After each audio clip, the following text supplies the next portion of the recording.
Dans cette vidéo, je voudrais vous expliquer des principes importants qui vont vous permettre de gérer votre argent, d'assainir vos finances et de pouvoir voir votre avenir financier, au moins en termes de gestion financière, parce qu'évidemment ça ne s'arrête pas là, il y a aussi toute la partie qui concerne le fait de gagner plus, de générer des revenus complémentaires, les investissements, mais au moins au niveau de la gestion financière, d'avoir des bases solides et comme je disais, de pouvoir assainir vos finances. Vous allez voir que ces actions-là, elles sont à prendre les unes à la suite des autres et à partir du moment où vous commencez à les mettre en place, à partir du moment où vous commencez à assainir vos finances, vous allez pouvoir avoir un avenir financier beaucoup plus serein.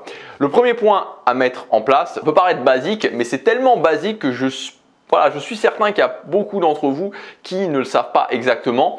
C'est d'être très clair, c'est-à-dire d'avoir une clarté sur quelles sont vos rentrées et quelles sont vos dépenses. C'est-à-dire, est-ce que vous pouvez me dire concrètement, mois après mois, quelles sont vos rentrées, donc en général c'est le salaire, en tout cas si vous êtes salarié, et quelles sont vos dépenses, combien d'argent vous dépensez exactement et dans quoi vous dépensez votre argent. Donc c'est très important de le savoir, d'être vraiment très clair là-dessus pour pas notamment vous faire miner par les dépenses émotionnelles ou par les micro-dépenses. Donc en clair, ce qu'il faut faire, bon pour les rentrées c'est pas très compliqué, sauf si vous êtes entrepreneur où là ça peut être un petit peu plus délicat, mais si vous êtes salarié comme je pense la plupart de ceux qui regardent cette vidéo, il n'y a pas vraiment de problème à ça, vous avez un bulletin de salaire net, c'est votre chiffre, c'est ce que vous gagnez. Par contre pour les dépenses, ce que je vous conseille c'est de traquer tout simplement, donc avec votre iPhone ou avec votre smartphone, je sais pas, il est juste à côté, il est un petit peu plus loin, vous tout simplement à chaque fois que vous dépensez de l'argent, vous notez, voilà, vous avez des applications qui vous permettent de faire ça, vous notez et dans quoi j'ai dépensé mon argent, donc vous pouvez faire par exemple dans quoi j'ai dépensé mon argent, le montant évidemment et vous pouvez mettre des tags aussi qui permettent de voir donc les tags qui sont les obligations, un tag qui sont les dépenses sur mes objectifs, par exemple l'investissement sur moi, un tag, moi c'est ce que j'aime bien faire qui sont sur les pertes, c'est-à-dire les choses qui n'ont pas vraiment, qui ne me donnent pas de résultats. Ça vous permet à la fin du mois d'avoir une vision très claire de là où vous dépensez votre argent. Le deuxième point, c'est ensuite d'ajuster vos dépenses sur vos rentrées. S'il y a des personnes qui sont dans la dette financière, c'est-à-dire qui mois après mois accumulent de la dette et se retrouvent parfois au bout de certaines années complètement endettés parce qu'ils ont accumulé de la dette, ils ont pris des crédits pour se désendetter et au final ça fait que accentuer le problème. Le problème de base c'est quoi? C'est le fait que si vos dépenses ne sont pas ajustées sur vos rentrées, il y a un problème. C'est-à-dire que fondamentalement, si vous dépensez plus que ce que vous gagnez, ça va poser problème. Ça va poser un très gros problème. Donc, il va falloir jouer en priorité sur les obligations. Donc, la voiture que j'ai, là où j'habite, le téléphone que je peux avoir, toutes ces dépenses-là qui sont des dépenses obligatoires et qui vont être là mois après mois. Donc en clair, on ne va pas se cacher, ça veut dire que vous allez devoir faire des sacrifices et des fois ces sacrifices, ça peut être le fait de prendre une voiture qui est moins chère et moins sympa ou alors pas prendre de voiture du tout et se mettre au transport en commun, aller dans un appartement qui est plus petit et peut-être moins bien situé. Mais l'idée principale, et ça c'est très important, c'est ce qu'il faut arriver à faire, c'est que vous soyez à environ maximum 60-65% sur vos obligations. C'est-à-dire que les dépenses obligatoires mois après mois soient à 60-65% de ce que vous gagnez. Si vous êtes à plus de 60-65% de ce que vous gagnez, vous allez vous retrouver pris à la gorge, tout simplement pris à la gorge parce que vous n'allez pas pouvoir avoir quelques loisirs, vous n'allez pas pouvoir investir sur vous, vous n'allez pas pouvoir faire ces choses-là et donc vous allez forcément être dans le rouge et générer de la dette. Donc c'est impératif de se dire ok, alors je vais prendre un chiffre rond parce que je suis pas très bon en maths et c'est facile à calculer, mais si vous gagnez 1000 € par mois, ça veut dire que vous devez être à 650 de dépenses obligatoires. Si vous gagnez 2000 € par mois, ça veut dire que vous devez être à 1300 € de dépenses obligatoires. C'est impératif d'arriver à ce chiffre-là parce que sinon vous allez au bout d'un moment boire la tasse. Alors évidemment, ça ne veut pas dire qu'ensuite vous ne pouvez pas aussi augmenter ce que vous gagnez, mais c'est une priorité dès le départ d'apprendre à faire ça parce que croyez-moi, ça ne sera pas plus simple quand vous gagnerez plus et surtout le risque, c'est que si vous gérez pas, si vous dès le départ vous assainissez pas vos finances en vous disant je vais juste gagner plus, vous risquez de vous retrouver dans une situation où vous allez toujours courir après le fait de plus gagner sans vraiment en profiter parce que vous n'arriverez pas à gérer vos finances. Le troisième point pour apprendre à gérer ses finances, c'est de définir ce que j'appelle des tirelires d'économie. C'est-à-dire que vous allez définir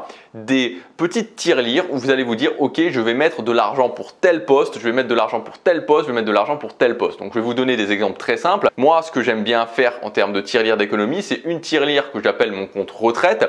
Donc c'est pour préparer ma retraite. Alors évidemment qu'ensuite j'investis si possible pas dans des assurances vie. Donc ça c'est le premier poste d'économie. Ensuite un poste d'économie, une tirelire d'économie qui va être liberté. Alors là on peut voir pendant justement cette crise du coronavirus tout l'intérêt d'un compte liberté. Un compte liberté, une tirelire liberté, qu'est-ce que c'est? C'est tout simplement le fait d'avoir 6 mois, 1 an de salaire d'avance sur un compte en cash.